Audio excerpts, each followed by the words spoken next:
Olá, sejam bem-vindos a mais um capítulo do Guia de Bolso. Em 2024, no mês de junho, completa-se 80 anos do Dia D, o maior desembarque anfíbio na história da humanidade. E eu vou te contar que o Dia D não foi tão desastroso assim quanto a cultura pop conta nos filmes. Quem viu o resgate do soldado Ryan, aquela cena inicial é de tirar o fôlego. Soldados descendo dos botes somente para serem atingidos por aquelas metralhadoras que praticamente cuspiam 1.200 sentenças de morte por minuto. Elas atiravam em alvos móveis, sem nenhuma cobertura e no meio de um campo aberto de mais de 200 metros. A história da praia de Omaha realmente aconteceu, mas a realidade da operação toda é outra. Eu vou tentar explicar um pouquinho como foi realmente o desembarque, focado, claro, nas praias americanas, mas como isso foi bem diferente da operação como um todo. E eu juro que eu vou tentar ser o mais sucinto possível. Dia 5 de junho, a data que originalmente era programada para o desembarque, não foi escolhida à toa. Era exatamente o dia em que os oficiais alemães estariam a 40 quilômetros das praias, no interior da França, em jogos de guerra. Praticamente um xadrez de generais. O alto comando não estaria presente nas praias quando acontecesse a invasão de fato, o que confundiria ainda mais os soldados rasos e os oficiais que estavam defendendo a praia nas primeiras horas da manhã. A Muralha Atlântica foi construída e orquestrada por Rommel, a raposa do deserto, que havia defendido a Wehrmacht na costa norte da África com unhas e dentes, sem suprimentos, sem combustível e com um número muito inferior de soldados. Ele era o general que Hitler mais confiava. A Muralha Atlântica, como era chamada as defesas alemãs nas costas, contavam com minas aquáticas e vários daqueles instrumentos que nós vemos nos filmes, que serviam para encalhar ou até rasgar a quilha de um navio que se aproximasse demais das praias. Contavam com bunkers revestidos de concreto e artilharia pesada de 88 e 105 milímetros, posicionadas no interior e apontadas direto para as praias de Omaha e de Utah. A presença naval alemã foi pífia. 2 navios torpedeiros da Deutsche Marine foram responsáveis pelo afundamento de alguns destroyers da Marinha Real Britânica, antes de se renderem ou serem afundados pela imensa frota de invasão. Esses foram os únicos navios alemães que entraram em ação no dia 6. O problema estrutural de Rommel para conter a invasão era de que o general não tinha algo que é essencial na guerra: homens. A maioria dos soldados alemães defendendo as praias no dia D eram velhos e crianças da França ocupada, assim como poloneses, sérvios e outros soldados capturados pela Europa e forçados a servir o exército alemão, com exceção de 2 praias, a praia de Omaha e a praia de Utah. Rommel acreditava que a invasão aconteceria no Passo de Calais, o ponto mais estreito entre a Inglaterra e a França, e não na Normandia, como de fato aconteceu. O MI6, com maestria, tinha colocado um operador de rádio, transmitindo ordens de batalhões fantasmas, e montado umas barracas, colocado uns caminhões velhos em posições estratégicas na Dinamarca, perto da onde os alemães acreditavam que a invasão iria acontecer. Essa operação foi um dos triunfos possibilitados pelos fatos mostrados no filme O Jogo da Imitação. Tendo em vista toda essa preparação, 3 meses antes, a RAF, Força Aérea Real Britânica, em parceria com a USAF, que é a Força Aérea dos Estados Unidos, começaram bombardeios diários por toda a costa da França. Esses bombardeios iam se intensificando conforme o tempo passava, até se tornarem ininterruptos 2 dias antes da operação. O objetivo era formar crateras grandes o suficiente para proteger os soldados na praia, confundir e amedrontar os inimigos dentro dos bunkers. Eu digo isso porque 2 dias de bombardeio ininterrupto significa 2 dias sem dormir, 2 dias de extremo medo, pouca alimentação e muito, mas muito pavor. Há relatos de soldados que perderam a consciência no caso de um acerto direto nas paredes do bunker. Desmaios e tímpanos perfurados eram muito comum entre os soldados que estavam defendendo as praias. Foram tantas bombas lançadas antes e durante a invasão que as areias da praia de Omaha, na Normandia, são compostas ainda hoje de 4% de estilhaço das bombas que caíram naquele dia. Esse fato, na verdade, eu não consigo confirmar a fonte, mas se tá na internet, com certeza é verdade. Às 3 horas do dia 6 de junho, ou seja, dia D menos 2 horas, teve uma alteração de dia aí. e a alteração aconteceu pelo fato de que a costa francesa estava sob muita neblina e grande possibilidade de chuva. Às 3 horas da manhã do dia 6, os paraquedistas estadunidenses da Airborne engajavam alvos estratégicos no interior da França, cortando fios telefônicos e revelando pontos de interesses, como linhas de suprimentos, ferrovias e pontes. Os alvos da Airborne eram prioritariamente Caen, Sainte-Mère-Église e Carentan. Essa última abrigava uma artilharia pesada alemã. Na retaguarda, os paraquedistas encontraram forte resistência. O grosso do exército alemão estava no interior e não na praia quando a invasão aconteceu. Os paraquedistas se espalharam totalmente pelo interior da França devido à forte resistência antiaérea alemã. Espalhados, perdidos e sem comunicação, vários paraquedistas encontraram algum lugar seguro para ficar entre árvores e celeiros e esperaram a noite acabar para tentar encontrar algum oficial na luz do dia. Os poucos que conseguiram se agrupar tentaram rumar para algum dos alvos.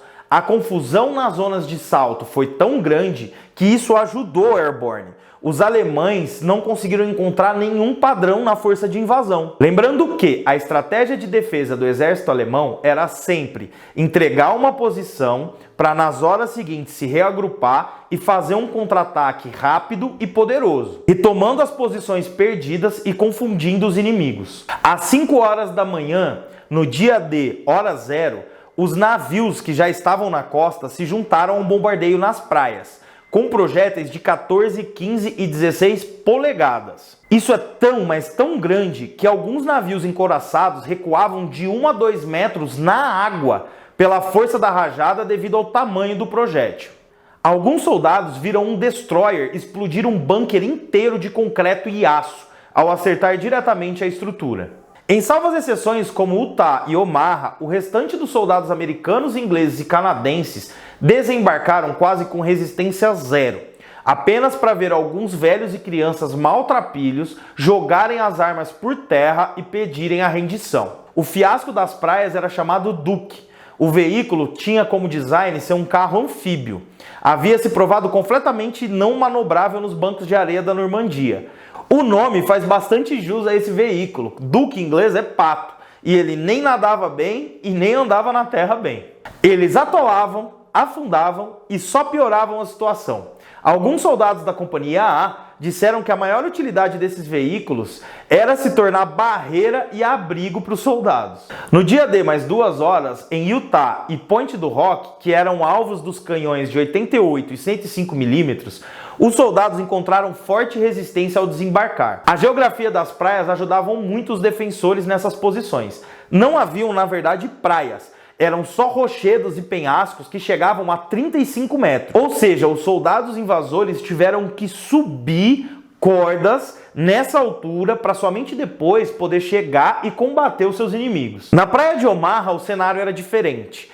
Tinha uma grande faixa de areia de mais ou menos 200 metros, só para depois chegar num aclive, dando aos defensores uma área gigante de campo aberto para poder escolher os alvos que corriam praticamente sem proteção. Nas primeiras horas da manhã, as metralhadoras pesadas MG-42 alemãs, somadas à artilharia, haviam parado o avanço dos aliados na praia de Omaha. A missão da Companhia A na praia de Omaha foi considerada fracassada nas primeiras horas do dia.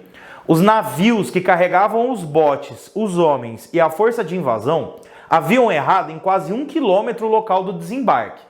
A praia longa e os montes de areia elevados tornaram fácil para que os paraquedistas bem treinados parassem a força humana que tentava a invasão à força das praias. 90% do efetivo de combate da Companhia A havia sido perdido nas primeiras horas do dia.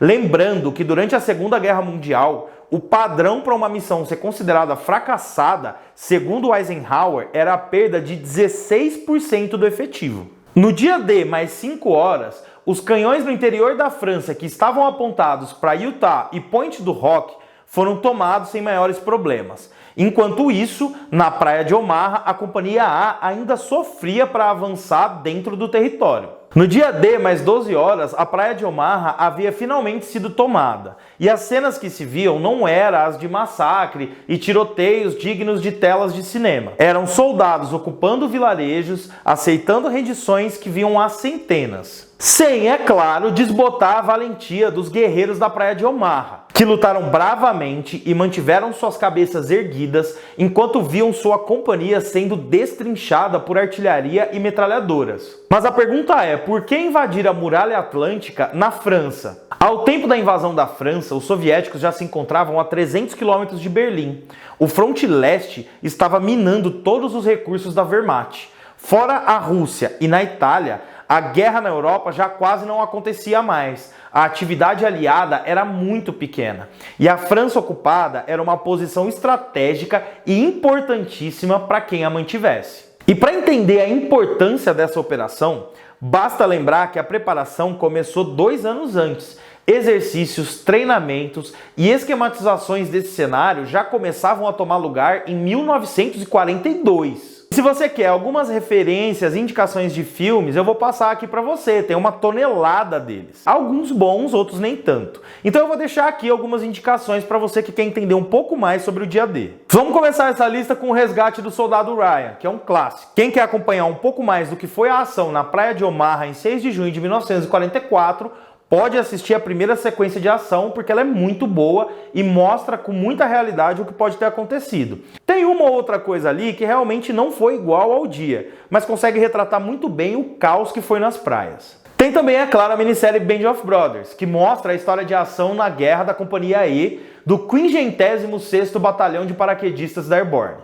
Para quem quer acompanhar as ações preparatórias do dia da invasão, eu sugiro assistir Ike, o Dia D. E existem 2 filmes antigos muito bons que ilustram bastante essa batalha, que são O Mais Longo dos Dias, de 1962, e O Dia D, de 1958. E quem quiser ir um pouquinho além, eu sugiro ler O Dia D, 6 de junho de 1944, escrito pelo próprio Eisenhower, general e comandante supremo das forças de invasão. Aconteceram muito mais coisas do que foi contado aqui. Eu coloquei nesse vídeo somente os pontos principais das operações norte-americanas na costa da Normandia. Bom, esse é o fim do nosso capítulo de hoje. Obrigado a você que ficou até aqui e comenta aqui embaixo caso você tenha gostado e queira mais vídeos desse tipo. Também se quer uma análise mais detalhada sobre o dia D ou sobre outras operações militares. Muito obrigado e tchau!